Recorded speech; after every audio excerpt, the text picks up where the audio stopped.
Coup de tonnerre au palais, Brenda Biya, marabout et mystères interdits. Mes chers téléspectateurs, préparez-vous, car ce que vous allez entendre dépasse tout ce que vous croyez savoir. Une affaire impudique, un choc au sommet du pouvoir. Une confrontation entre Brenda Biya, fille du président Paul Biya, et un puissant marabout. Voilà qui secoue les fondations même du palais. Ne partez pas, car ce reportage va vous plonger dans un monde de complots invisibles, de secrets bien gardés, et de tensions qui brûlent silencieusement. Chaque geste, chaque mot, chaque détail est une pièce d'un puzzle qui pourrait bien redéfinir votre vision du pouvoir camerounais. Avant de vous immerger dans ce mystère, prenez un instant pour aimer cette vidéo, vous abonner à Kamé News et activer la cloche de notification pour être toujours à la une. Ici, sur Kamé News, nous ne vous servons pas de l'actualité fade ou ennuyeuse. Non. Nous vous la servons bien épicée, pleine de rebondissements. Avec un ton satirique même, et sans jamais mettre de filtre. Alors restez avec nous, car ce que vous allez entendre n'est pas banal. Ce n'est pas ordinaire. C'est l'histoire d'un pouvoir qui se raconte en secret. Et d'une fille qui défie l'invisible. Partie 1, quand la rumeur frappe à la porte du palais. Mes chers téléspectateurs, installez-vous bien, parce que Kamé News vous emmène dans les coulisses du pouvoir camerounais, là où les secrets se murmurent plus fort que les décrets et où même le soleil du palais a parfois peur de briller trop fort. L'histoire qui circule. Tout commence, selon les rumeurs, et rappelons-le, il s'agit de rumeurs que Kamé News présente avec prudence et esprit critique, avec Brenda Biya, surnommée par certains Général de Fao, la fille du président Paul Biya. Le blogueur Nzui Manto rapporte que Brenda Biya se serait confiée à un marabout. Selon cette version, elle serait victime d'un ensorcellement, supposément orchestré par Samuel Mvondo Ayolo, le directeur du cabinet civil. Mes amis, au Cameroun, quand un nom circule comme ça, les téléspectateurs se frottent les yeux et se pincent les joues. Comment ça, même la fille du président n'échappe pas aux forces invisibles? Et c'est là que la satire entre en jeu. Parce que cette histoire, à première vue, pourrait sembler sortie d'une telenovela de minuit, mais elle reflète une vérité plus profonde. Dans un système opaque, la rumeur devient un langage politique à part entière. Le contexte, un collaborateur mécontent et des bâtons dans les roues. Toujours selon les récits, un collaborateur du président, un de ces hommes d'influence qui se croit plus puissant que le soleil du palais, aurait décidé de rendre la vie difficile à Brenda. Bloquer ses initiatives. Chercher à la rendre inutile dans la vie publique. La priver de repères, selon les rumeurs. Kamé News vous le dit franchement. Ce n'est pas qu'un conflit familial ou de bureau. C'est un signal fort que même ceux qui sont proches du pouvoir peuvent être vulnérables à ces jeux internes. Et là, chers téléspectateurs, vous sentez la première odeur de poudre politique. Même la proximité familiale ne protège pas des machinations invisibles. Même les héritiers du pouvoir doivent apprendre à naviguer entre la rumeur et la réalité. Le rôle de la rumeur dans la politique camerounaise. Ici, il faut comprendre une chose essentielle. Au Cameroun, quand le palais se tait, le peuple parle. Les décisions non expliquées deviennent des fantômes qui courent dans les rues. Les tensions invisibles deviennent des histoires de sorcellerie et de magie. Et chaque blogueur devient un marabout symbolique, capable de révéler ce que les institutions ne montrent pas. Brenda Biya, dans cette histoire, ne serait pas simplement une victime présumée. Elle devient un miroir de l'invisible. Les obstacles qu'elle rencontre symbolisent les luttes internes du pouvoir. Ces consultations auprès d'un marabout reflètent la recherche de solutions quand l'état officiel semble muet. Et la rumeur qui entoure tout cela permet au peuple de trouver un récit dans un système complexe et impénétrable. La dimension satirique, quand le surnom raconte tout. Ah oui, chers téléspectateurs, n'oublions pas le surnom « Général de Fao ». Il n'est pas là par hasard. Il illustre la militarisation symbolique du quotidien, même au sein de la famille présidentielle. Il transforme une simple fille en figure de résistance, prête à affronter les forces invisibles et les collaborateurs trop zélés. Et c'est là toute la magie de la satire à la camerounaise. On peut rire d'une histoire d'ensorcellement, tout en comprenant le sérieux du jeu politique derrière.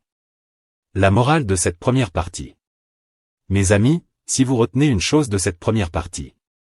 Cette histoire n'est pas seulement un feuilleton mystique. Ce n'est pas seulement une rumeur. C'est une leçon de politique et de pouvoir. Dans un système où le visible ne révèle qu'une partie de la vérité. Où même la famille présidentielle n'échappe pas aux intrigues. La rumeur devient un instrument pour comprendre et survivre. Et maintenant, chers téléspectateurs, préparez-vous à entrer dans le vif du sujet. Avec la partie 2, où nous allons plonger dans les mystères du fantôme invisible du palais, Samuel Mvondo Ayolo. Partie 2, Samuel Mvondo Ayolo, le fantôme dans les couloirs du pouvoir. Chers téléspectateurs, installez-vous confortablement, parce que là, Kamé News vous emmène dans les entrailles même de l'État camerounais, là où les décisions se prennent à voix basse, et où les regards suffisent pour faire trembler un collaborateur. Un nom qui fait trembler même les murs du palais. Au centre de cette histoire, toujours selon les informations qui circulent, se trouve Samuel Mvondo Ayolo, directeur du cabinet civil de la présidence. Dans le folklore camerounais contemporain, il est devenu ce qu'on pourrait appeler le fantôme invisible du pouvoir. Invisible parce que ses décisions se font sans bruit. Fantôme parce que ceux qui s'approchent trop près disparaissent symboliquement. Et, selon certaines rumeurs, il aurait la capacité de faire agir les forces invisibles pour régler les comptes. Oui, mes amis, vous l'avez bien entendu. Quand le blogueur Nzui Manto parle de sort et de marabout, ce n'est pas pour la poésie. C'est pour décrire l'impact politique réel et symbolique que Mvondo Ayolo exercerait sur ceux qui osent se lever contre le système. Entre accusation et mythe, la politique du souffle coupé. Selon les mêmes récits, Brenda Biya aurait confié être ensorcelée par ce grand Manitou du palais. Comme si ses pouvoirs invisibles pouvaient la paralyser. L'empêcher de prendre ses décisions. Ou la rendre incapable de trouver sa place dans la vie. Et c'est là, chers amis, que Kamé News rappelle la règle numéro 1 de la satire camerounaise. Là où la politique est opaque, l'imaginaire devient roi. On ne sait jamais si c'est vrai. On ne sait jamais si c'est faux. Mais tout le monde voit le pouvoir agir. Et c'est ce pouvoir qui paralyse. Qui rend l'histoire si fascinante pour le peuple.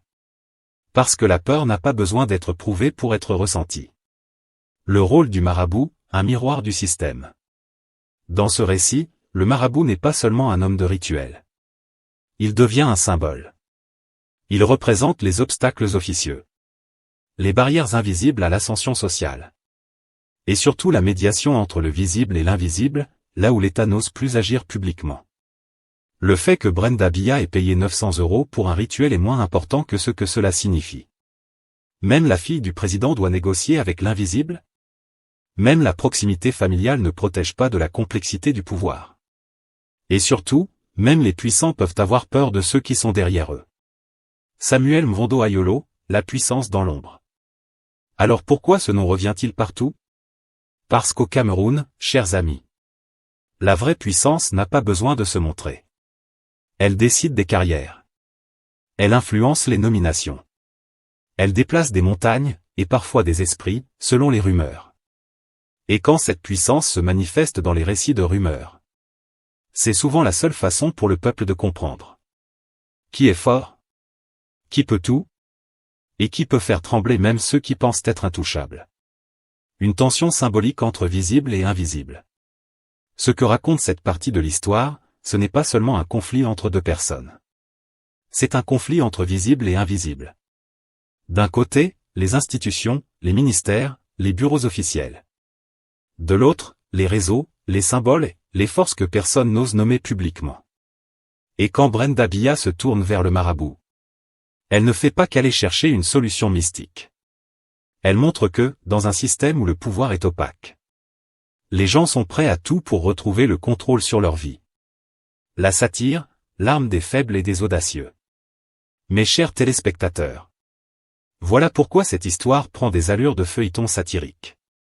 Le surnom, général de Fao. L'accusation d'ensorcellement. La transaction financière avec le marabout. Tout cela pourrait sembler ridicule à première vue. Mais derrière la satire, il y a un message clair. Dans un système politique où l'ombre parle plus fort que la lumière. Dans un état où le visible ne révèle qu'une petite partie de la vérité. La satire devient le langage de ceux qui ne peuvent rien dire autrement. Et vous, chers téléspectateurs, partie 3, feriez-vous si même le Fao et le mystère de l'exorcisme volé? Dites-le nous en commentaire. Mes chers téléspectateurs. Et préparez-vous, parce que Kamé News n'a pas fini si de vous pensiez que l'actualité politique camerounaise se limitait aux décrets et aux discours officiels. Détrompez-vous. car parfois, la vraie bataille se joue dans le royaume de l'invisible, là où les billets de banque valent plus que les mots, et où le surnom d'un blogueur vaut plus que n'importe quel titre officiel.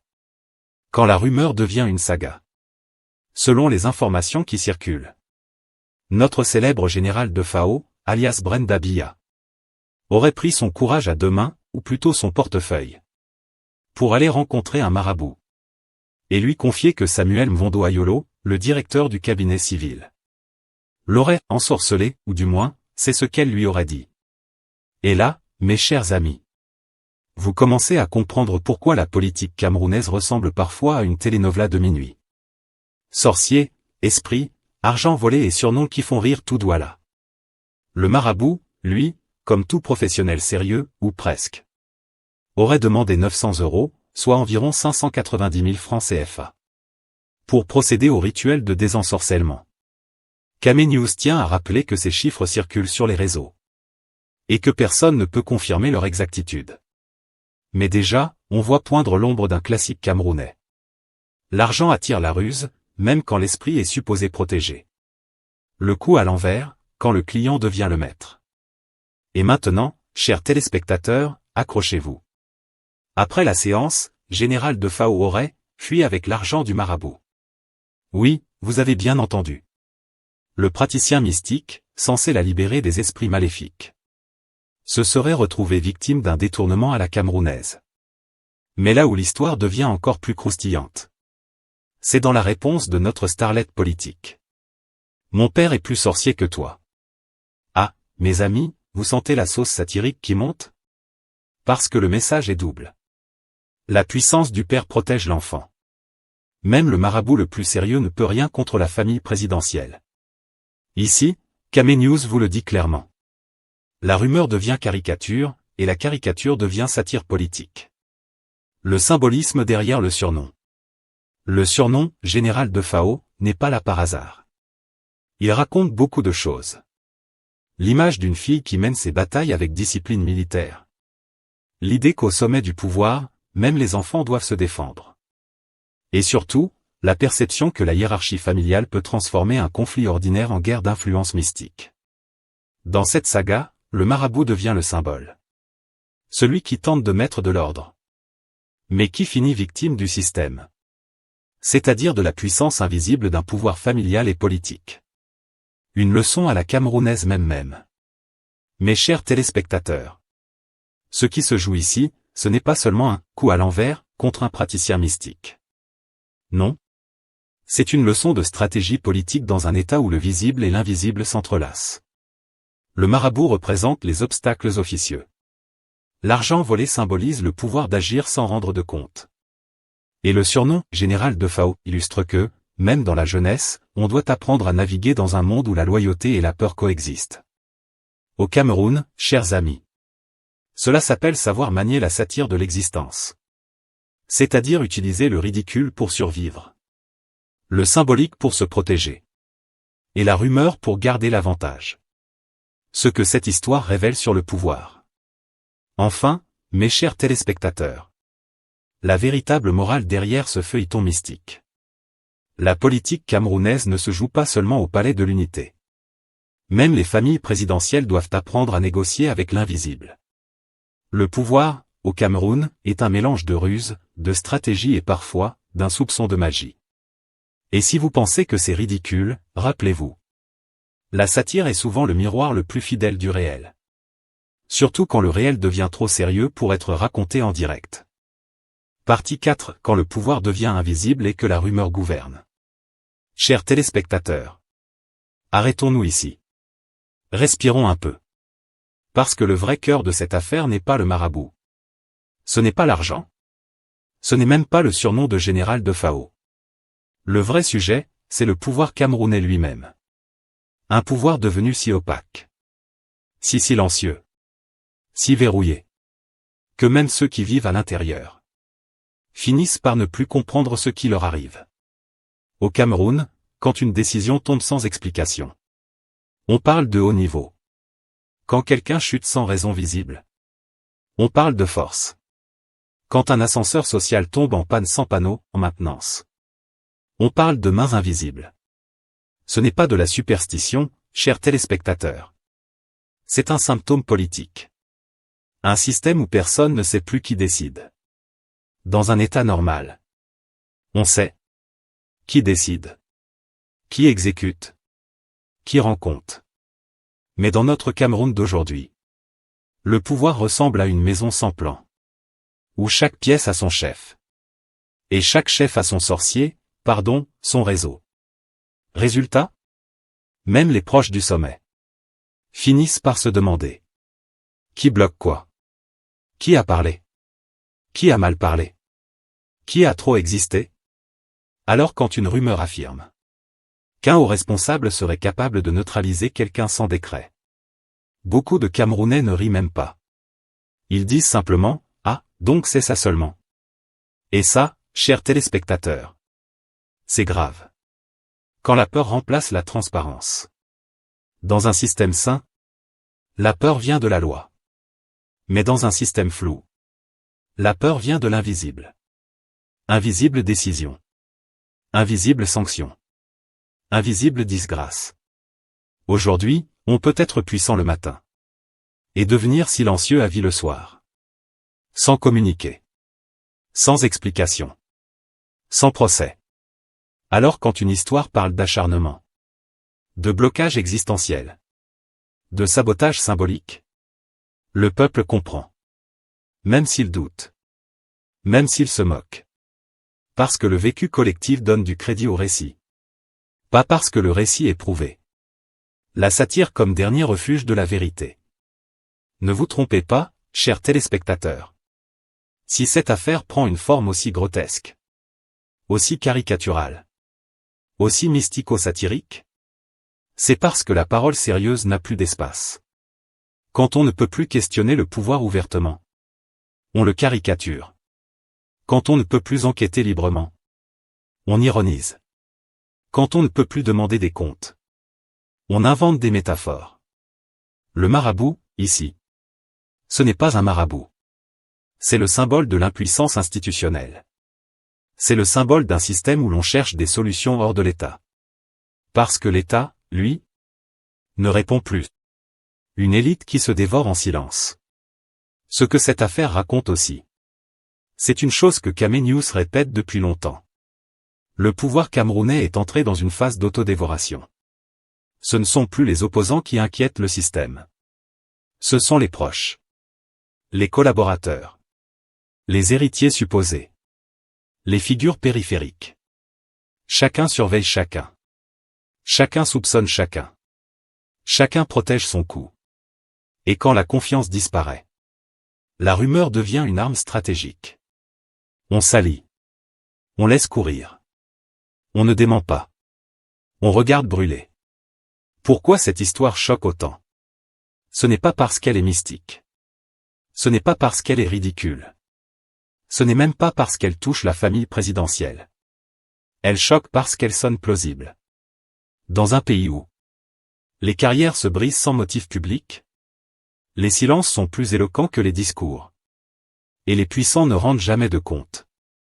Quand la République devient muette, la rumeur devient bavarde.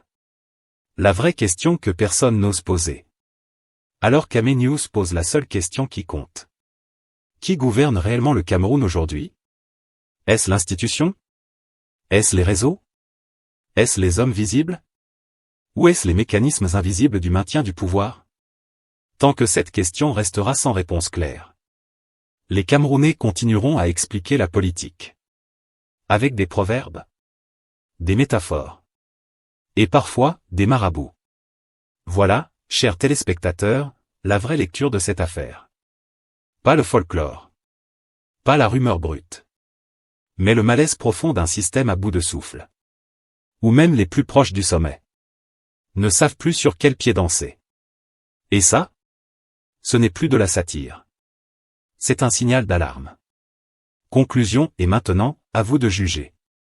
Chers téléspectateurs, cette affaire, qu'elle soit exagérée, instrumentalisée ou totalement infondée, pose une question essentielle. Que se passe-t-il réellement au sommet de l'État camerounais?